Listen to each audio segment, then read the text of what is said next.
pilkada ini memilih siapa sih? Memilih pemimpin. Orang Indonesia ini butuh pemimpin untuk solusi? Bukan. Orang Indonesia ini butuh pemimpin untuk tahu kalau ada kesalahan, siapa yang disalahin. Benar nggak? Contohnya, makanya kalau gue sebagai warga Jakarta itu paling seneng waktu gubernurnya Foke, karena enak disalahinnya. Misalnya kalau macet tuh, lu kan sering ya macet di tengah jalan tuh, lu langsung nyalahin gubernur. Ah macet nih, ini Foke, gitu kan. Tapi pas ganti Jokowi nggak enak loh, karena Jokowi kan figurnya baik, lemah lembut gitu kan. Ah macet nih, Jokowi baik lagi, nggak enak kan lu. Pas lagi Ahok juga, macet nih, Ahok galak, nggak enak. Jadi enaknya seperti itu. Dan sebenarnya banyak permasalahan di kota besar itu gara-gara kemacetan loh. Kenapa terjadi perselingkuhan? Karena bapak-bapak ini sebelum pulang ke rumah karena macet, dia akhirnya mampir dulu. Nah ketika mampir, dia pasti ditemenin. Dan ketika ditemenin terjadilah hal-hal yang diinginkan. Karena kalau tidak diinginkan tidak terjadi dong, benar nggak? Jadi sebenarnya perselingkuhan di kota besar ini salah siapa? Ya salah Foke. Aduh, orangnya udah ada di Jerman ya sekarang. Dan sebenarnya sebagai kepala pemerintahan, sebagai kepala daerah itu harus mengerti bagaimana mengatur warganya. Bukan hanya mengerti soal administrasi, harus mengerti karakter dari warganya. Menurut gue Jakarta ini ya, ini karena gue tinggalnya di sini, kurang mengerti. Misalnya Transjakarta. Transjakarta diberi pembatas, diterobos sama warga Jakarta. Pembatasnya ditinggikan sampai semata kaki, masih diterobos sama warga Jakarta. Itu karena pemimpinnya tidak mengerti karakter warga Jakarta. Ditinggikan sampai selutut, masih diterobos. Harusnya itu nggak usah ditinggikan, kasih aja garis. Tapi ada tulisannya batas suci. Nggak akan ada yang berani nerobos, benar nggak? Oke, daripada gua banyak berbuat dosa hari ini, lebih baik gua panggilin langsung host kita hari ini, Teguh Parvinanda. Iya. Yeah. Thank you, Sam. Iya. Yeah. Apa kabar? Baik. Ini yang salah nih. Milih pemimpin buat disalahin. Buat disalahin. Nggak ikut pilkada kan kemarin? Ikut dong. Kacau deh hasilnya kalau gitu. Iya, gua kan DKI, tapi kemarin karena DKI ya gua nggak ikut. Gitu. Oke, Sam, nanti kita ketemu lagi. Kita ngobrol-ngobrol nanti ya. Ya, oke. Sekarang Sip. kita mau buka dulu mata data. Ya, gua ya. Thank you, Sammy. Ya, pemirsa, kalau kita lihat pesta demokrasi memang sudah lewat. Hasil quick count menyisakan tangis dan juga tawa. Kota kosong menjadi potret anomali kala itu. Lalu pelajaran apa yang bisa kita petik dari fenomena pilkada kali ini? Saya Teguh Parvinanda. Bersama saya kita ungkap data di mata data kali ini.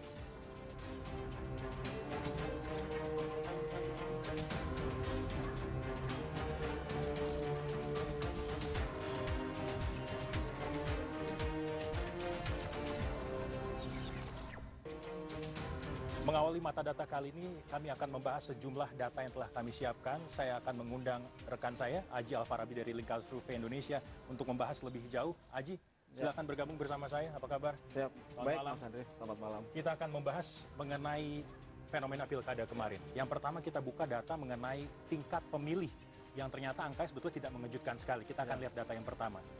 Didominasi terutama di angka pertama adalah Provinsi Jawa Barat, Aji ya? Ya. Kalau kita lihat pilkada kali ini ya, memang banyak orang mengatakan bahwa pilkada ini memang ada taste pilpres ya, atau ada rasa pilpres. Karena pertama adalah daerah-daerah strategis di Indonesia, misalnya Jawa Barat, Jawa Timur, Jawa Tengah. Ya. Ketiganya pilkada, yang total populasinya mencapai kurang lebih 48%. Dan kita bisa lihat angka di sini 31 juta sekian. Paling besar adalah Jawa Barat ya. Betul. Kemudian yang kedua dari sisi jumlah memang paling banyak pilkada kali ini ada sekitar 171 daerah ya. Kalau di total populasinya mencapai hampir 70% dari total populasi secara nasional ya. Dan ketiga memang dari sisi waktu paling mendekati pilpres ya. Jadi memang pilkada kali ini terasa pilpres karena betul.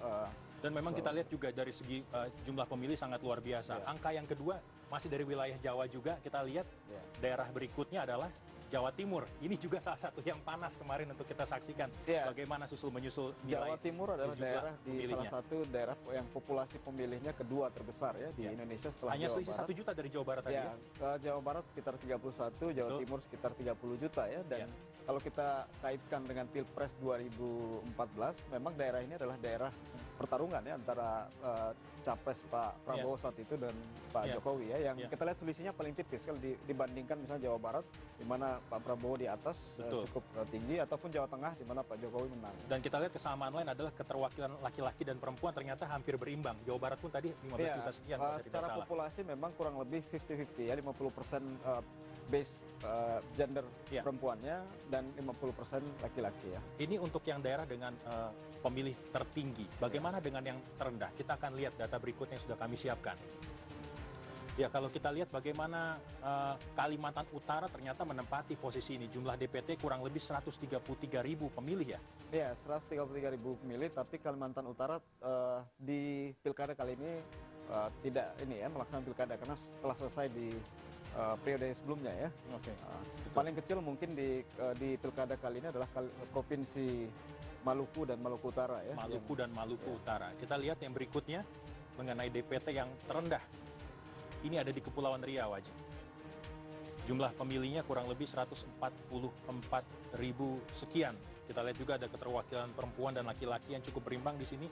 Menurut Anda apakah ini juga berpengaruh bagaimana nanti pemilih bisa menuangkan aspirasi siapa pemimpin yang akan mereka pilih? Kalau kita lihat datanya memang jauh sekali kalau dibandingkan misalnya Jawa Barat yang total populasinya mencapai 31 juta ya, atau Jawa Timur 30 juta ya.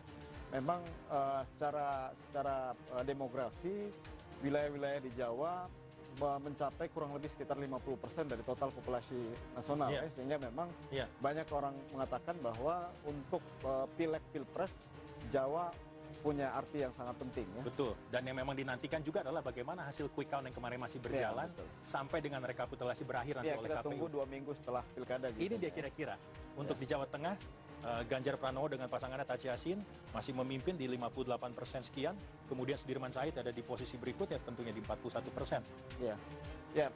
Memang Jawa Tengah ini tidak terlalu mengejutkan ya, karena survei dari lembaga survei yang mainstream ya, misalnya LSI atau lembaga yang lain, memang menunjukkan bahwa pasangan Pak Ganjar dan Taci Yassin akan memenangkan pilkada di Jawa Tengah ya.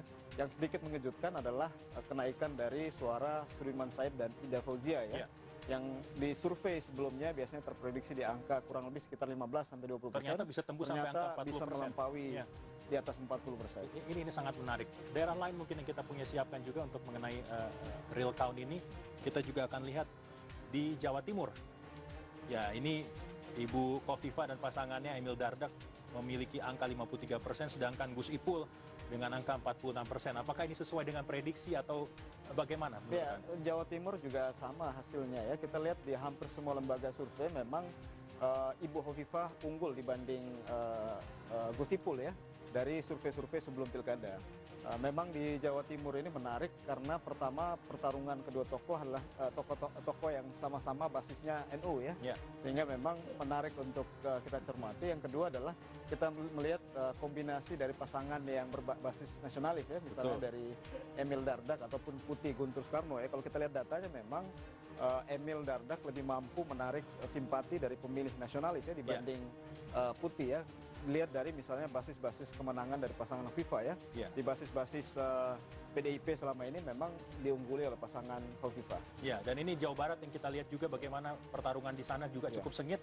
Ada yang tentu saja 32% ini menjadi pemenang saat ini untuk menjadi real count yang sudah dihitung. Hasil survei memang juga menunjukkan bahwa pasangan RK adalah pasangan yang paling diunggulkan ya untuk menangkan pilkada Jawa Barat. Namun yang kita lihat adalah fenomena naiknya suara asik ya, sama kayak Jawa Tengah ada fenomena naiknya suara Sudirman Said. Di Jawa Barat ada fenomena naiknya suara asik ya di menit-menit akhir, dan ada beberapa hal yang bisa kita jelaskan mengapa kemudian ada kenaikan. Pertama adalah memang Jawa Barat ini adalah daerah di mana militansi mesin partai PKS cukup kuat ya. 2 kali pilkada mereka menang di Jawa Barat. Kemudian yang kedua adalah kita melihat mereka juga mampu memenangkan basis-basis yang karakteristiknya kota ya, misalnya kota Depok, Bekasi ya, Bogor. Di situ biasanya dalam survei memang banyak pemilih yang masih belum menentukan pilihan atau undecided voters, dan itu mampu dimenangkan oleh pasangan asik ya. Dan yang menarik memang suaranya naik. Ya, yang ini juga salah satu yang menarik Sumatera Utara ketika kita bicara angka 58% yang berhasil diraih oleh Edi Rahmayadi dan Musa Rajekas. Ini kan kita lihat juga angkanya ini ya bisa dibilang sangat dominan dengan pasangan lainnya. Di Sumatera Utara bisa dibilang adalah Clash of the Titans ya, Iya. karena dua tokoh ini, Pak Edi adalah tokoh nasional, salah satu mantan perwira TNI, kemudian Pak Jarod sendiri adalah tokoh nasional yang bertarung di satu daerah dengan populasi yang cukup besar ya, di Betul. Sumatera Utara.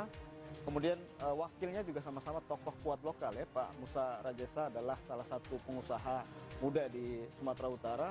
Pak Sihar juga sama, pengusaha. Jadi ini adalah Modal ketokohan pertarungan sudah mereka pegang ya, sebetulnya di sama-sama sini, kuat. Clash of the Titan. Dan kita lihat memang selisihnya sebetulnya terprediksi dari survei sebelum pilkada ya, bahwa memang Pak Edi Rahmayadi lebih unggul dibanding Pak Jarod dan Pak Sihar Betul. Sitohang. Mas Haji, yang menarik adalah ada satu hal yang Iya. berbeda dari pilkada yang lalu. Ini adalah fenomena kotak kosong. Iya. Kita akan lihat ini komposisi dukungan untuk calon tunggal dalam pilkada kali ini. Kita lihat ada yang kita ambil Lebak di Banten, kemudian Kabupaten Tangerang masih di Banten, Tangerang juga di Banten, dan Prabu Muli di Sumatera Selatan. Ya, yang menarik adalah di antara kurang lebih sekitar 17 ya, yang kota kosong ya, yang calon tunggal, ada satu wilayah yang kota kosongnya menang ya, di kota Makassar ya. Iya. Dan ini memang fenomena yang berbeda dibanding daerah-daerah yang lain ya. Karena di Makassar sebetulnya ada petahana yang ingin maju kembali di periode kedua. Petahana yang approval ratingnya cukup tinggi, rata-rata di survei kita di atas 70%, Ya. masyarakat yang puas terhadap kinerja, kemudian tidak lolos dalam proses pilkada ya. Pertama tidak memperoleh partai politik, Ya. kemudian kedua ketika maju sebagai calon independen, kemudian didiskualifikasi.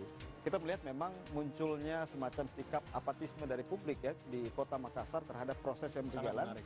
sehingga memang publik menghukum ya proses itu dengan memenangkan kota kosong. Jadi memang ada perspektif sosial di situ. Ya. Mas Haji, kita akan bahas juga lebih dalam lagi. Kita akan bergabung ke sana. Kita bersama dengan ada tamu istimewa kali ini, masih membahas juga fenomena yang terjadi pilkada lalu, Ibu Iti Oktavi Jayabaya.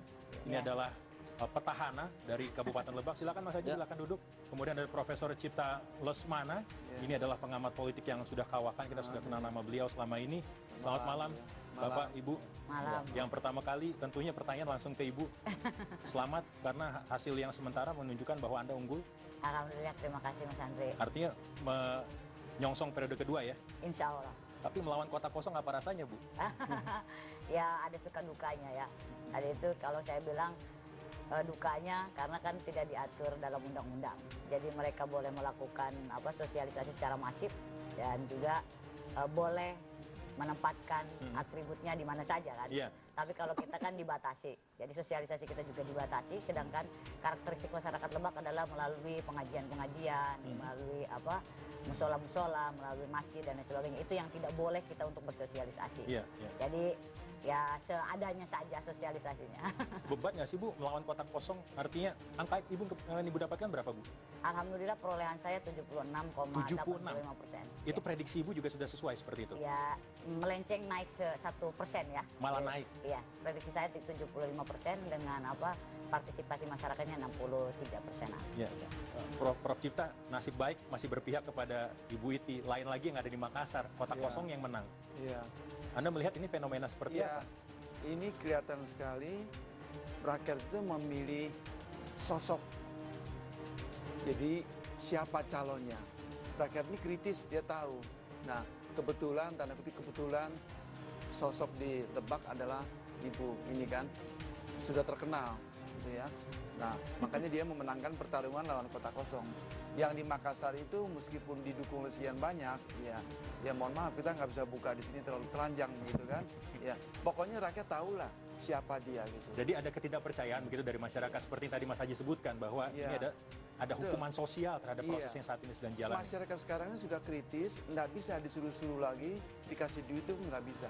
Kalau rakyat lihat ini sosok yang nggak bagus, dia tidak pilih. Siapapun backing itu dia nggak Ya. pilih. Jadi keseluruhan kita lihat pelajaran keseluruhan dari salah satu pelajaran yang pilkada langsung itu, yaitu rakyat sekarang ini sudah tahu, sudah kritis siapa yang busuk, siapa yang bagus, dan rakyat ini punya semacam kebebasan milih gitu loh. Iya, betul. Pak, faktor ketidakpercayaan misalnya apa aja, Mas Haji? Kira-kira bisa disebutkan kalau kita lihat ke Jawa Tengah, Jawa Barat, Jawa Timur, dan wilayah lain yang sedang menggelar pilkada di 27 Juni kemarin. Pertama adalah hukum besi elektoral itu adalah popularitas ya, atau pengenalan ya. Jadi umumnya calon yang atau kandidat yang dipilih adalah kandidat yang dikenal oleh publik ya. Itu yang pertama. Yang kedua adalah kita melihat sentimen positif terhadap kandidat ya. Sentimen positif ini bisa karena alasan pertama adalah prestasi, kemudian yang kedua mungkin persepsi terhadap personal ya kandidat itu, sehingga kemudian memicu ya keinginan publik untuk memilih kandidat yang maju dalam pilkada ya.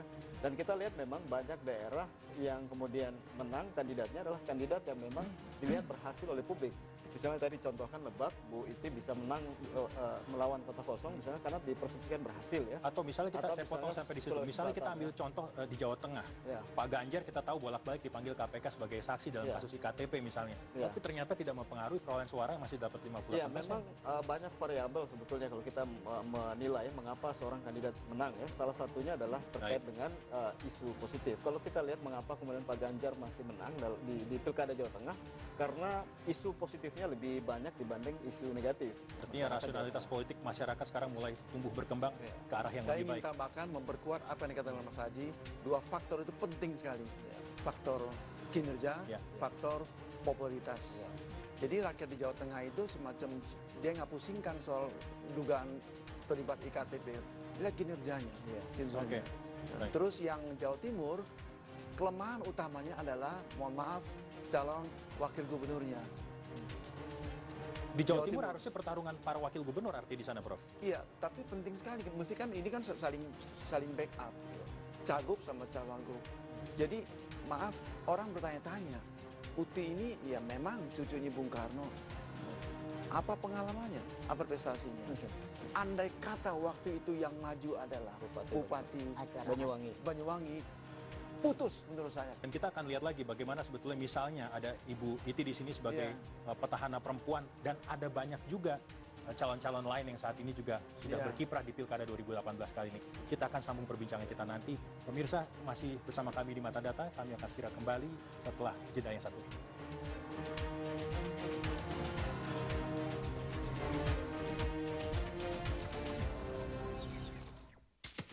Jangan biarkan duniamu berhenti karena nyeri otot. Cepat pakai Counterpain Patch. Hangat meresap, bantu redakan nyeri otot. Counterpain, dipercaya selama 45 tahun. No pain, no gain. Untuk masalah otot sehari-hari, cukup oleskan Counterpain. Langsung meresap, hangatnya tahan lama. Counterpain membantu meredakan nyeri otot. Sekarang, liburan jadi lebih gampang dengan Mr. Aladin. Mau pergi naik kereta? Gampang. Capek di jalan mau tidur di hotel yang nyaman? Juga gampang. Apalagi pesan tiket pesawat? Gampang banget.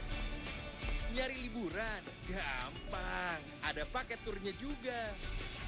Mau apa? Dan kemana aja? Gampang. Di Mr. Aladin. Mr. Aladin.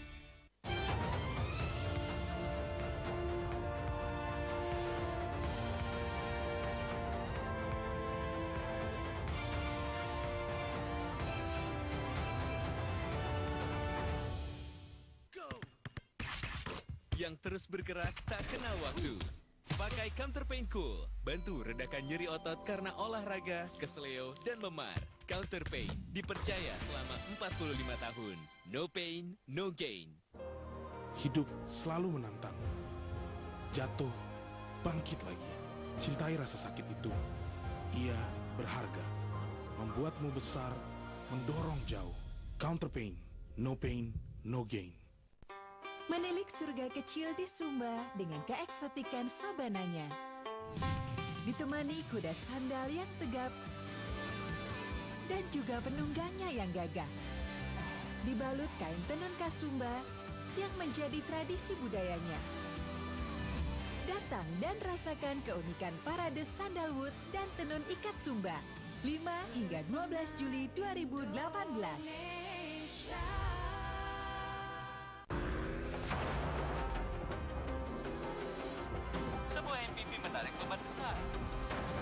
Bukti nyata kekuatan Mitsubishi Expander mempersembahkan tons of real happiness untuk Anda dan keluarga. Kunjungi eventnya di 9 kota di Indonesia. Temukan kebahagiaan bersama Mitsubishi Expander. Sudah lebih dari 2 dasawarsa, kami menemani jutaan keluarga Indonesia. Kini hadir dengan semangat dan energi baru menjadi MNC Vision. Semakin berkembang dan lebih inovatif dengan MNC Play. Semakin menghibur, memenuhi kebutuhan, dan menginspirasi keluarga Indonesia. MNC Vision dan MNC Play, bukan yang lain. Main di luar membantu tumbuh kembang anak. Oleh karena itu, Kombantrin Jamain Kita dan LPAI bersama lebih dari 10.000 orang di Monas dan Presiden RI di Istana Negara mengajak anak Indonesia main permainan tradisional di luar. Ayo, mulai bermain di luar. Saat cacingan, aku akan terlihat lemas dan lesuk. Tapi ibu memberiku Kombantrin supaya cacing kau.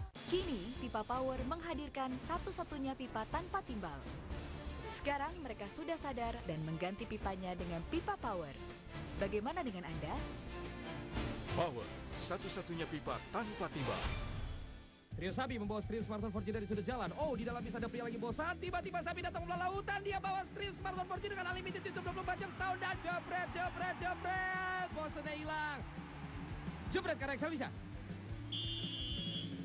Rasanya masih berkesan banget pulang dari Holy Land. Mengunjungi tempat mengagumkan. Tembok ratapan, Dome of Rock, Laut Mati, dan masih banyak lagi. Semuanya dalam satu paket perjalanan rohani. Ibadah sekalian liburan jadi mudah dan menyenangkan. MNC Travel, perjalanan wisata rohani menakjubkan tak terlupakan. Hubungi 021 391 0057.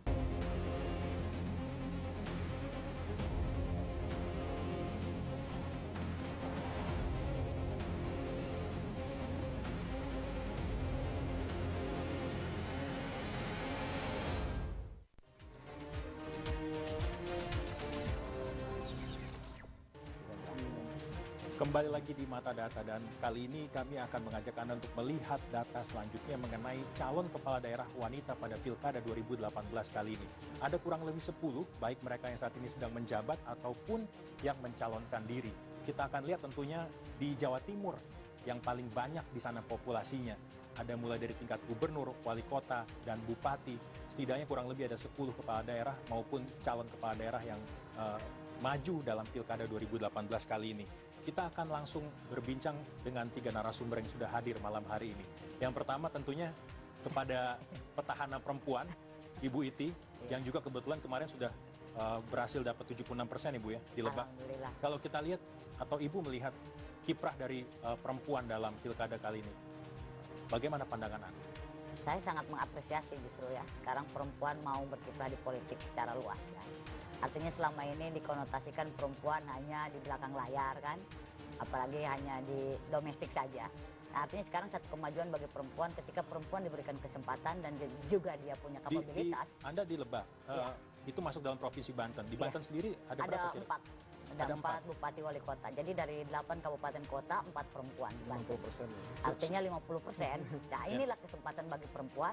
Tadi itu tinggal bagaimana perempuan diberikan kesempatan dan juga dia punya kapabilitas untuk itu. Satu periode sudah menjabat sebagai bupati, bagaimana Anda melihat masyarakat memandang pemimpin perempuan?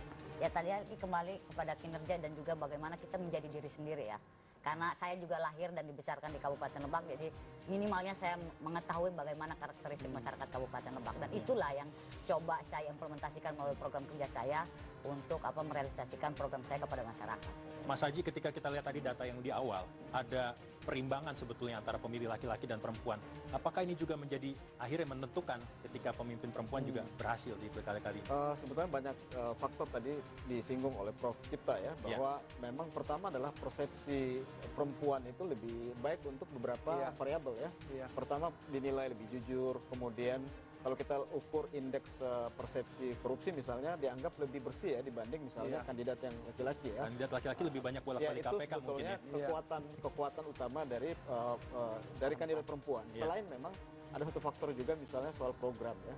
Banyak program-program yang populer misalnya yang menyentuh langsung ke publik, itu diyakini publik lebih baik kalau pemimpinnya perempuan. Kalau kita menentukan skala prioritas, kira-kira antara program maupun popularitas dan keterwakilan laki-laki dan perempuan, bagaimana kira-kira pertama posisinya? tadi memang kembali ke hukum besinya tadi ya, bahwa faktor popularitas, prestasi itu menjadi penting ya.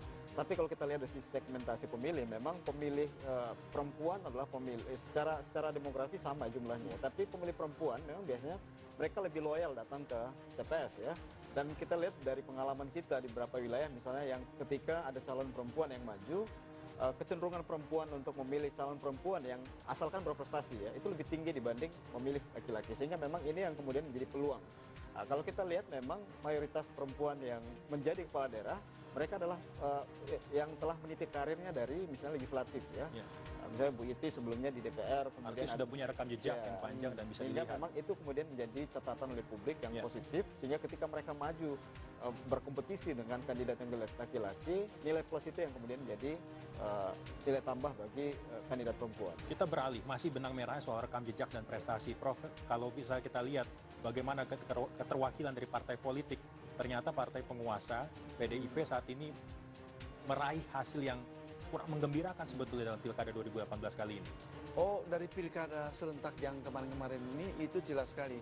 Pelajaran lain adalah faktor partai politik kurang signifikan. Lebih penting faktor sosok siapa sosok figur itu. Ya, figur. Kita lihat ini sudah dibuktikan di beberapa daerah. Misalnya ya, apalagi di Jawa Barat kita sudah tahu lah memang dikuasai sama PKS gitu ya. Terus mana lagi Sumatera Utara. Saya malah terkejut Jarod bisa 40% lebih. Prediksi saya nggak lebih 25% Jarod ini. Ditolak dia di sana gitu ya. Walaupun Jarod ini orang hebat, birokrat hebat ya, pernah jadi bupati di mana Bu ya. Terus di Jakarta juga hebat gitu. Tetapi waktu dia di drop di Sumatera Utara, anjlok dia. PDIP lagi tes ombak atau gimana nih Prof?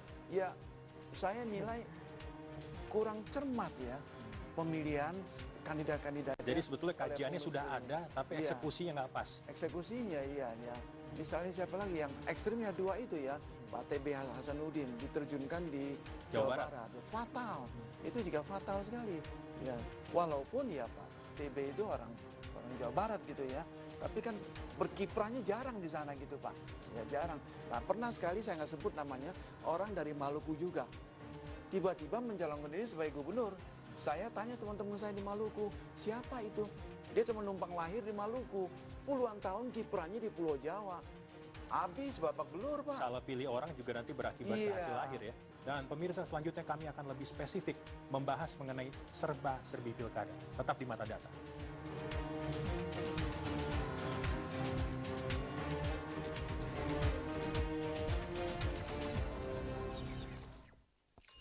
Sekarang, liburan jadi lebih gampang dengan Mr. Aladin. Mau pergi naik kereta? Gampang. Capek di jalan mau tidur di hotel yang nyaman? Juga gampang. Apalagi pesan tiket pesawat? Gampang banget. Nyari liburan? Gampang. Ada paket turnya juga. Mau apa? Dan kemana aja? Gampang. Di Mr. Aladin. Mr. Aladin. Rucika hadir dengan kualitas dan teknologi terdepan sebagai solusi total sistem perpipaan di Indonesia. Rucika, di mana air mengalir sampai jauh. Main di luar membantu tumbuh kembang anak. Oleh karena itu, Kombantrin Jamain Kita dan LPAI bersama lebih dari 10.000 orang di Monas dan Presiden RI di Istana Negara mengajak anak Indonesia main permainan tradisional di luar. Ayo, mulai bermain di luar. Saat cacingan, aku akan terlihat lemas dan lesup. Tapi ibu memberiku Kombantrin supaya cacing KO.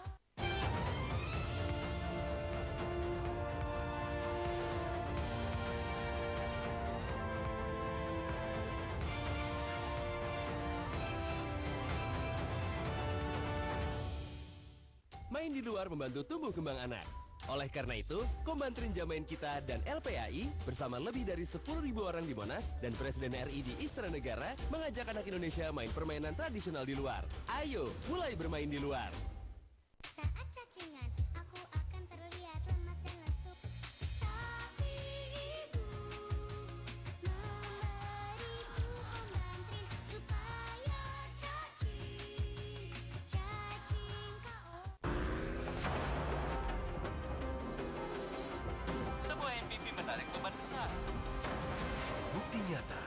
kekuatan Mitsubishi Expander mempersembahkan tons of real happiness untuk Anda dan keluarga. Kunjungi eventnya di 9 kota di Indonesia. Temukan kebahagiaan bersama Mitsubishi Expander. Go! Yang terus bergerak tak kenal waktu. Pakai Counterpain Cool, bantu redakan nyeri otot karena olahraga, keseleo, dan memar. Counterpain dipercaya selama 45 tahun. No pain, no gain. Hidup selalu menantang. Jatuh, bangkit lagi. Cintai rasa sakit itu. Ia berharga. Membuatmu besar, mendorong jauh. Counterpain, no pain, no gain. Sabi goyang paripurna dekat Stream Surfer 4G. Ya, ada yang nggak berkunci. Pertandingan segera dimulai, bukannya kecewa. Untung ada Sabi bawa Stream Surfer 4G Unlimited itu 24 jam setahun. Jab, red. Gol. Karena Excel bisa. Jangan biarkan duniamu berhenti karena nyeri otot. Cepat pakai Counterpain Patch. Hangat meresap, bantu redakan nyeri otot. Counterpain dipercaya selama 45 tahun. No pain, no gain. Untuk masalah otot sehari-hari, cukup oleskan Counterpain. Langsung meresap, hangatnya tahan lama. Counterpain membantu meredakan nyeri otot. Alasan yang membuat kalian akhirnya untuk saat ini menomorsatukan pendidikan. Kalau uang itu bisa aja habis, tapi kalau ilmu itu nggak akan pernah Hotman habis. Paris Show, Rabu 20 Juni pukul 20.30 waktu Indonesia Barat, hanya di iNews. Yang terus bergerak tak kenal waktu. Pakai Counterpain Cool, bantu redakan nyeri otot karena olahraga, keseleo, dan memar. Counterpain dipercaya selama 45 tahun. No pain, no gain. Hidup selalu menantang. Jatuh, bangkit lagi. Cintai rasa sakit itu. Ia berharga. Membuatmu besar, mendorong jauh. Counterpain, no pain, no gain. Rasanya masih berkesan banget pulang dari Holy Land, mengunjungi tempat mengagumkan. Tembok Ratapan, Dome of Rock, Laut Mati, dan masih banyak lagi. Semuanya dalam satu paket perjalanan rohani. Ibadah sekalian liburan jadi mudah dan menyenangkan.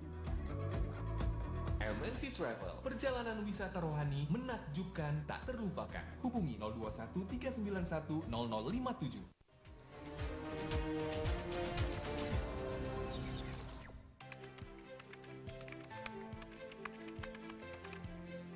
Nyoblos. Milih. Nyoblos dong. Nyoblos? Nyoblos, Adek.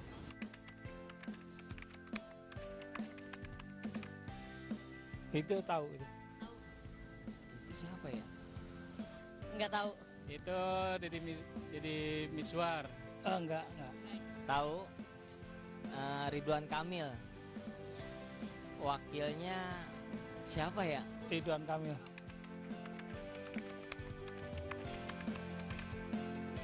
Kalau visi misi dari setiap calon pasangan sih nggak begitu tahu. Kalau misinya belum tahu.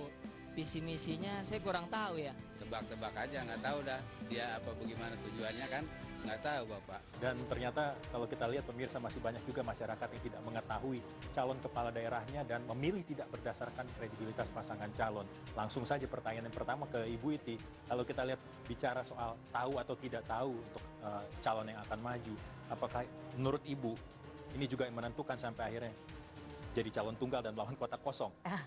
Justru sebetulnya di masyarakat saya, karena saya masih jabatannya sampai 2019 ya, ada fenomena juga bahwa ngapain juga pilih Bu Iti, karena kan Bu Iti masih menjabat gitu kan, karena masa jabatan saya habisnya 2019 Januari gitu. Dan kemudian juga mungkin karena sekarang pilkada sekarang berbeda kan, kalau dulu lebih semarak karena relawan-relawan bisa mencetak atribut dan lain sebagainya. Kalau sekarang kan regulasinya berbeda kan, itu arti tidak ada keramaian pilkada mungkinnya karena atribut-atribut yang ditentukan wilayahnya oleh KPU. Berapa parpol yang mendukung Ibu? Alhamdulillah 11 parpol ya. 11 parpol, itu semua parpol dong Bu? Nggak ada yang kesisa di lawan sebelah? Nggak ada. Kota kosong aja. Luar biasa. Nah, kita lihat juga bagaimana ada popularitas yang dirangkum dalam beberapa pemberitaan. Misalnya Deddy Miswar dengan Ridwan Kamil. tokoh yang sebetulnya secara nasional punya nama, punya panggung, punya pentas. Tapi ternyata orang masih lebih banyak berasosiasi ke sosok Deddy Mizwar ketimbang Ridwan Kamil. Ini juga menarik kalau kita lihat faktor sedemikian. Prof Cipta, bagaimana pendapat Anda? Ya, dari segi popularitas mungkin Deddy Mizwar sangat populer ya, Deddy Mizwar. Tapi kapasitas, kalau saya nilai Ridwan Kamil. Ridwan Kamil itu wajahnya kelihatan sekali. Iya. Kelihatan. Jadi sulit membayangkan kira-kira bagaimana Deddy Mizwar dan Ridwan Kamil digabungkan menjadi satu ya? Ya mungkin ya. Tidak ada parpol yang membaca ke arah sana mungkin Prof ya? Saya nggak tahu juga ya. Kan Ridwan kan last minute pindah kan. Tadi kan partai si Anu gitu kan. Saya nggak sebut namanya ntar nggak enak gitu kan. Kan si Anu bilang logistiknya berapa? Dari tadi nggak enak terus Prof. Logistiknya berapa gitu. Pindah ke sini kata si Nasdem sama kami itu nggak perlu pakai logistik gitu ya. Tapi memang hebat. Saya akui Ridwan Kamil sosok yang hebat. Sosok yang hebat. Bicaranya, prestasinya juga kelihatan. Yang di sebelah Prof juga hebat kok Prof. Yang ini ya. Yang ini juga hebat. Kalau maju saya pilih. Saya udah maju perutnya. Coba kita lihat ada beberapa bahan yang kami siapkan masih terkait dengan pilkada kemarin. Ada foto yang menarik ini. Kalau bisa ditebak, foto ini adalah foto ketika pilkada kemarin baru berlangsung, pencoblosan ada Prabowo. Oh iya, yang berlumuran tinta ya. Tahu ya saya? Iya. Gimana? Sebenarnya dia baru ngisi cartridge printer aja. Belepotan ya. Iya. Itu ada netizen yang bilang seperti itu. Oh bukan saya yang ngomong. Bukan. Jadi bukan ini Pak Prabowo ya.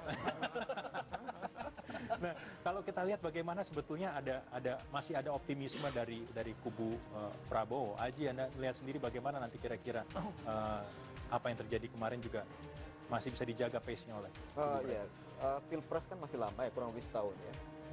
Bagi Pak Jokowi mungkin lebih sulit dibanding yang pertama karena saat ini publik bisa menilai apa yang telah dilakukan oleh Pak Jokowi ya.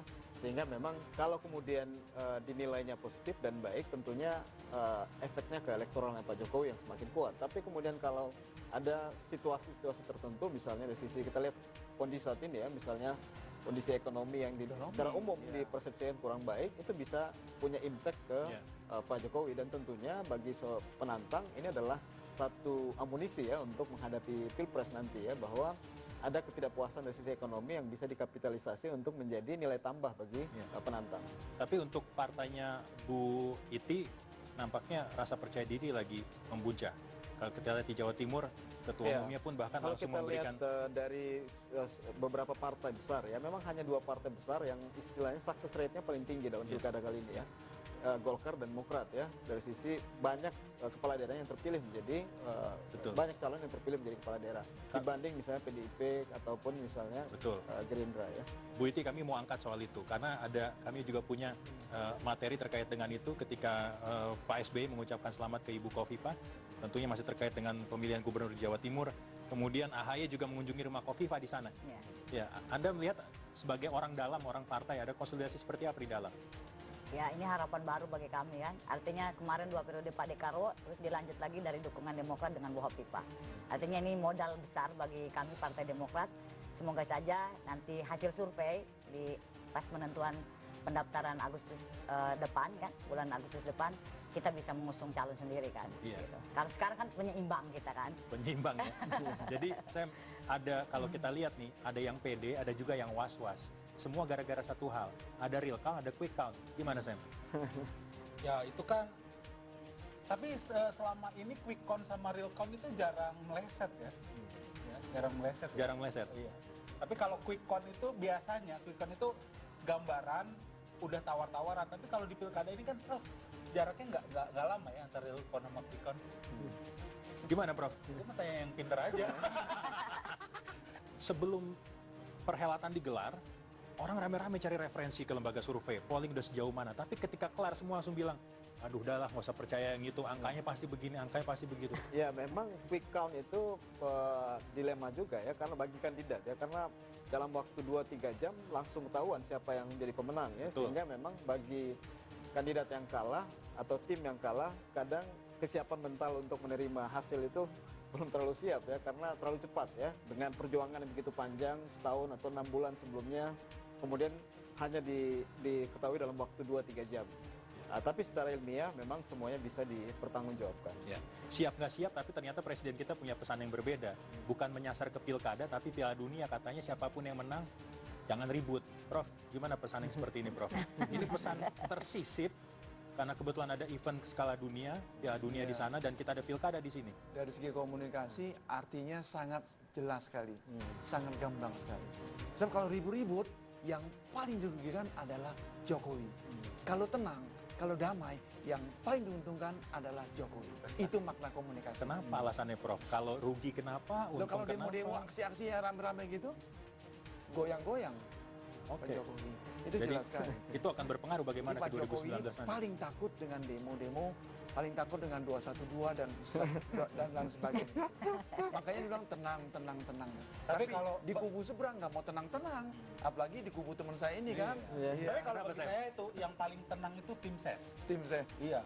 Karena mau calonnya kalah, dia tetap tim Menang. sukses. Iya. Nggak pernah kalah. Itu juga semua orang tahu, Sam. Emang yang sebelah Prof ini paling gak jago ngeles. Jadi kalau kita lihat memang yang paling punya kepentingan dari pesan itu adalah yang akan maju di 2019 Incumbent, jelas menjaga sekali, stabilitas jelas. politik tentunya. Paling jago. Tadi saya mau garis bawahi, Mas Aji itu bagus sekali. Faktornya banyak di luar. Orang nggak banyak yang tahu. Jokowi nasibnya juga ditentukan oleh Donald Trump dan Xi Jinping. Wah. Kenapa Prof bisa seperti itu? Oh benar-benar. Kalau perang dagang ini pecah, kena kita. Secara ekonomi. Iya ekonomi. Karena sekarang Tadi sudah disinggung sama saya. perhatian masyarakat memang Iya. tujuannya ke sana, ke ekonomi, keberhasilan ekonomi. Salah satu musuh serius Pak Jokowi adalah sektor ekonomi. Turunan seperti itu Kalau menurun nggak? rupiah terus anjlok terus, bahaya sekali Jokowi. Begini Pak, rupiah turun terus, harga barang naik terus. Daya beli anjlok. Di situ Pak, jadi makanan empuk bagi lawan untuk menghantam Mr. Jokowi. Itu menarik, Prof. Karena kalau kita lihat bagaimana PDIP sebetulnya punya menggandeng ketokohan Jokowi dan Iya. sebaliknya pun seperti itu. Apakah saat ini juga yang tercermin di pilkada juga merefleksikan hal yang demikian, bahwa ada faktor figur yang mulai menurun, akhirnya PDIP juga harus mulai merefleksikan diri, introspeksi diri, bagaimana Iya. kira-kira 2019? Saya kira Pak Jokowi kan dengan cerdik mengamati hasil pilkada serentak ini kan, yaitu apa? Tadi kita sudah katakan, sudah sepakat, faktor partai sudah menurun. Saya yakin ya Pak Jokowi juga nggak begitu, bukan melecehkan PDIP, bukan. Dia lihat harus hati-hati sekarang, harus juga merangkul sosok dan sebagainya. Maka sedang dicari sosok, dan tiba-tiba muncul kan. Ini baru indikasi, belum tentu benar. Ya, selama ini publik dikesankan, dipersepsikan calon wakil presiden Jokowi yang paling kuat adalah ketum Partai Golkar. Belum tentu. Walaupun Pak Erlangga sudah bikin iklan seolah-olah jadi wakil presiden gitu kan, belum tentu. Mundurnya Muldoko dari pengurus Partai Hanura dari segi politik, komunikasi politik, very significant. Langsung ditutup. Kalau kita lihat, itu analisa yang akan saya sambung nanti usai jeda. Karena Bu Iti, saya juga lihat Anda mulai berpikir, kira-kira sebagai, ya Anda memang bupati saat ini. Tapi di satu sisi Anda punya posisi di partai. Bu Iti Bagaimana kira-kira nanti konsolidasinya? Sudah bisikin saya. Kurang dari 1 tahun ini, Prof. Nanti bantu saya, Prof. Ya. Bantunya naik ke atas, bukan Lebak lagi. Lebak ini sudah jadi raja, jadi Saya ratu. konfirmasi nanti usai jeda. Dan pemirsa tetap bersama kami di Mata Data. Kami akan segera kembali.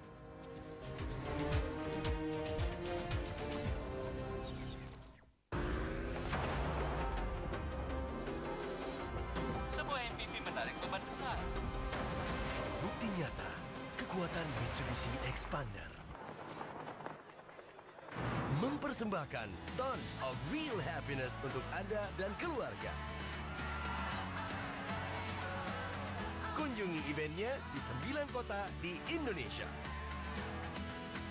Temukan kebahagiaan bersama Mitsubishi Expander.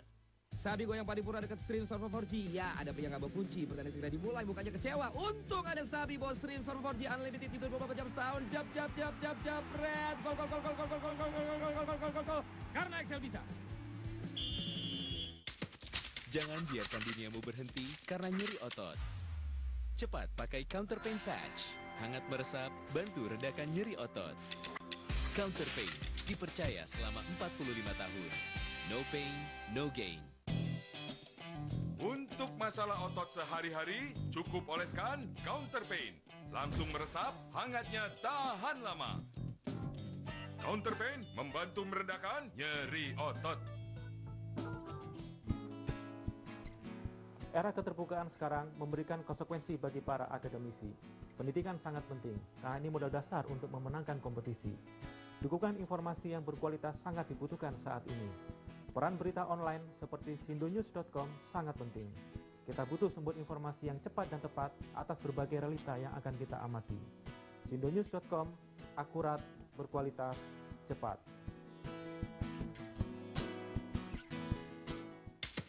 Jangan biarkan duniamu berhenti karena nyeri otot.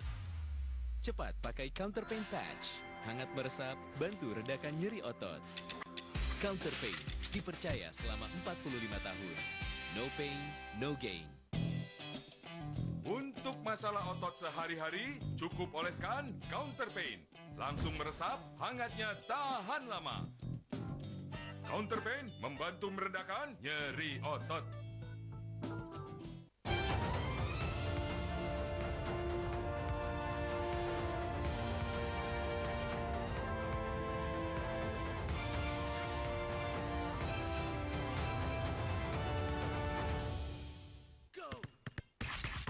Yang terus bergerak tak kenal waktu. Pakai Counter Pain Cool, bantu redakan nyeri otot karena olahraga, keseleo, dan memar. Counter Pain dipercaya selama 45 tahun. No pain, no gain. Hidup selalu menantang. Jatuh, bangkit lagi. Cintai rasa sakit itu. Ia berharga. Membuatmu besar, mendorong jauh. Counter Pain, no pain, no gain. Ruchika hadir dengan kualitas dan teknologi terdepan sebagai solusi total sistem perpipaan di Indonesia. Ruchika, di mana air mengalir sampai jauh. Jangan biarkan duniamu berhenti karena nyeri otot.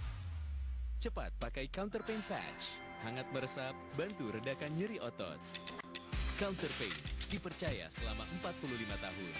No pain, no gain. Untuk masalah otot sehari-hari, cukup oleskan Counter Pain. Langsung meresap, hangatnya tahan lama. Counter Pain membantu meredakan nyeri otot. 22 tahun berkarya sebagai pelantun nada. Good Friend, Selasa 10 Juli pukul 20.30 waktu Indonesia Barat, hanya di iNews. Yang terus bergerak tak kenal waktu. Pakai Counter Pain Cool, bantu redakan nyeri otot karena olahraga, keseleo, dan memar. Counter Pain dipercaya selama 45 tahun. No pain, no gain. Hidup selalu menantang. Jatuh, bangkit lagi. Cintai rasa sakit itu. Ia berharga. Membuatmu besar, mendorong jauh. Counter Pain, no pain, no gain.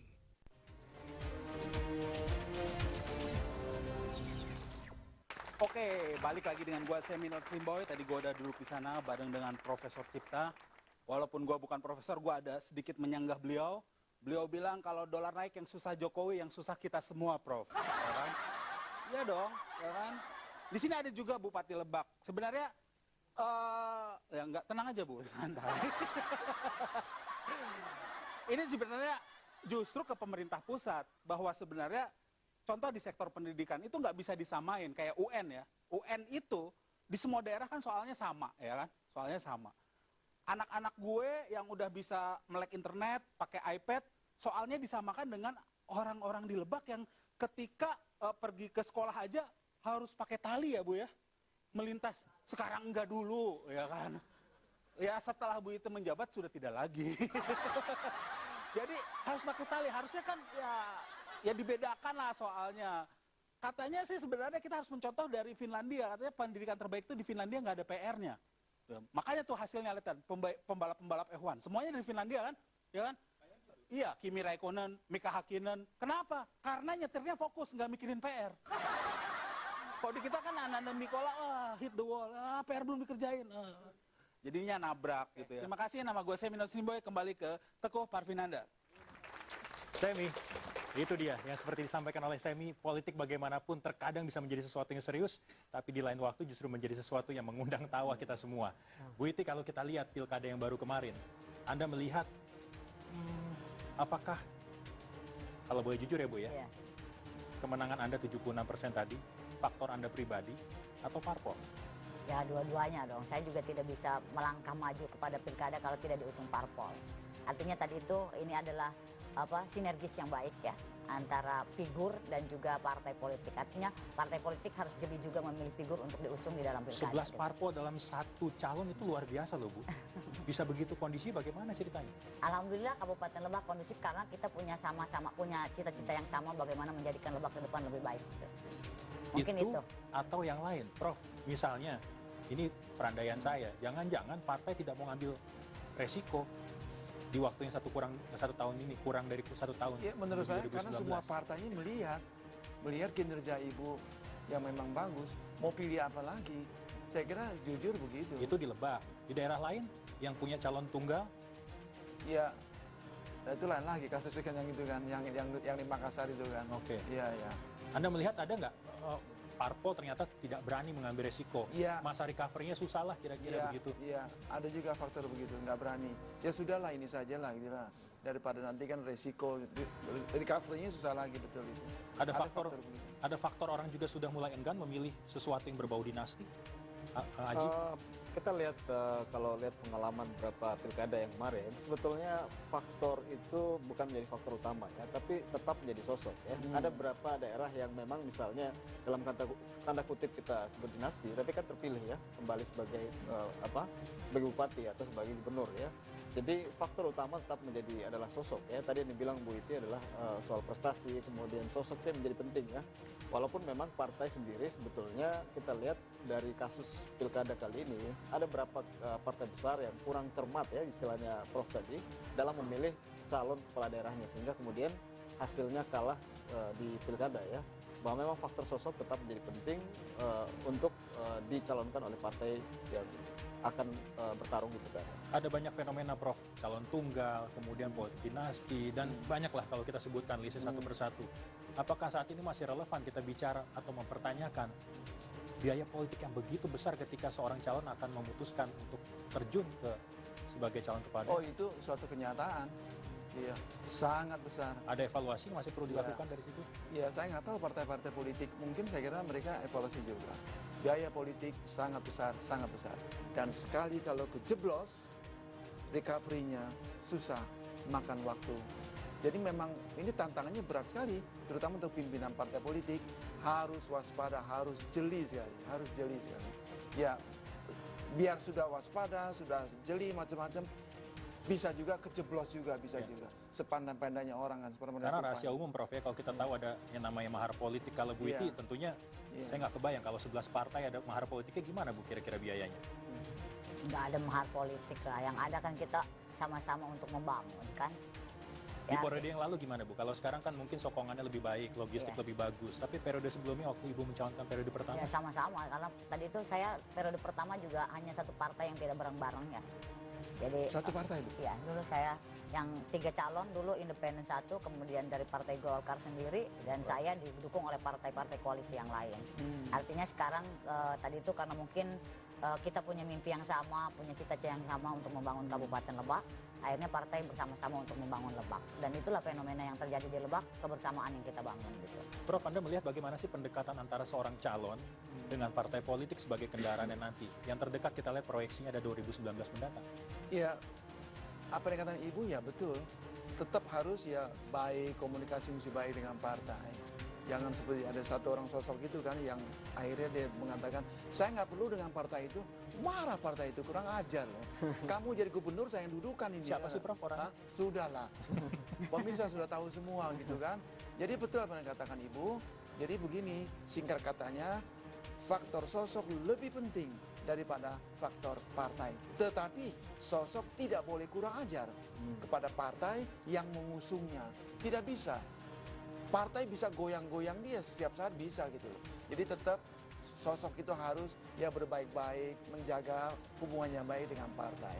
Sebab memang betul tanpa diusung oleh partai itu, ya maaf, ibu nggak ada apa-apanya gitu loh. Iya. Tapi tetap orang terutama melihat kinerja ibu. Siapa ini? Ini planet dari mana terjun gitu kan? Nah, orang sudah lihat, ibu ini sudah 5 tahun kinerjanya. Apalagi ibu ini mengetahui karakteristik karena asli dari Lebak, lahir di Lebak, semua tahu. Lengkaplah kap ibu inilah makanya. Sekarang kalau pilkada ulang juga pasti bertaruh lagi, menang lagi ibu ini. Kota kosongnya nambah 2. Kalau kita lihat 17 April 2019 masih lama. Ya. Tapi Haji, sebetulnya yang perlu kita garis bawahi adalah penetapan oleh KPU. Calon-calon nanti akan maju di 2019. Agustus kan? Ya, penetapannya September ya. Nah, September. Nah, kalau kita lihat jangka waktu yang sebetulnya tidak terlalu lama ini, bagaimana kira-kira parpol mulai mencari sosok yang tepat untuk mereka usung nantinya? Iya, kalau berkaca ke pilkada kemarin ya? Iya, tadi kita lihat kasus pilkada menunjukkan bahwa sosok sangat penting ya dalam proses kita meyakinkan publik atau pemilih siapa yang akan mereka pilih.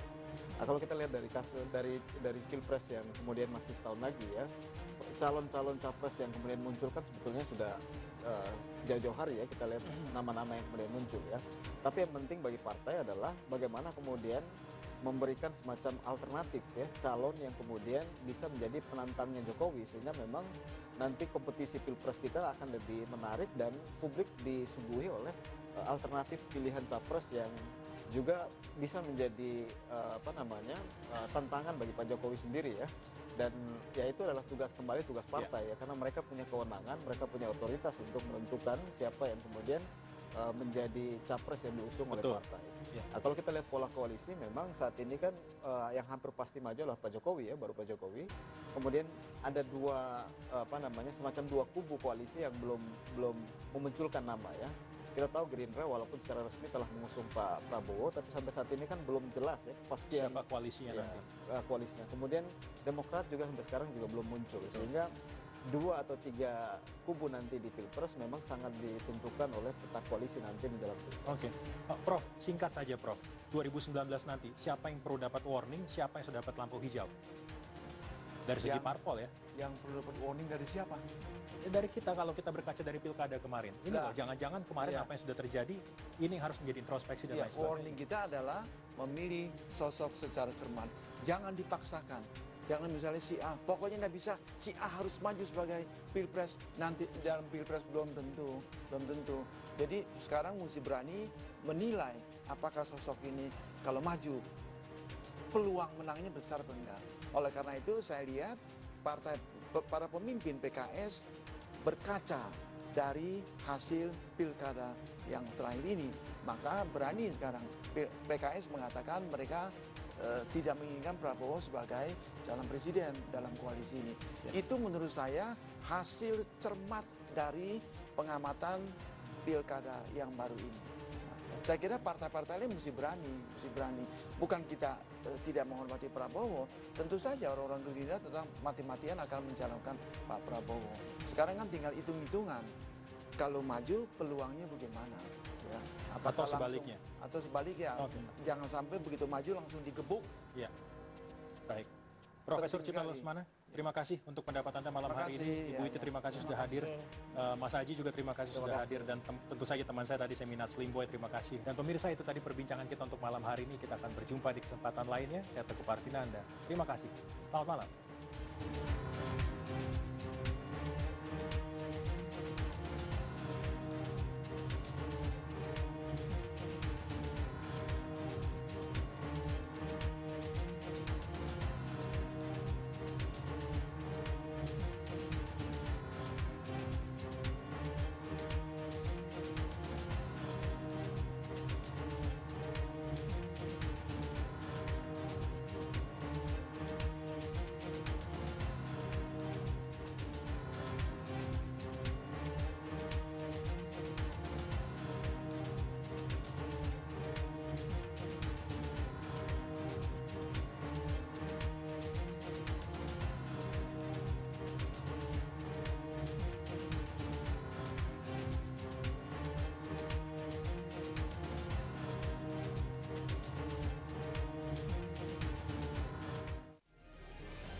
Hasil pemeriksaan BPOM tegaskan susu kental manis bukan susu untuk pemenuhan asupan gizi.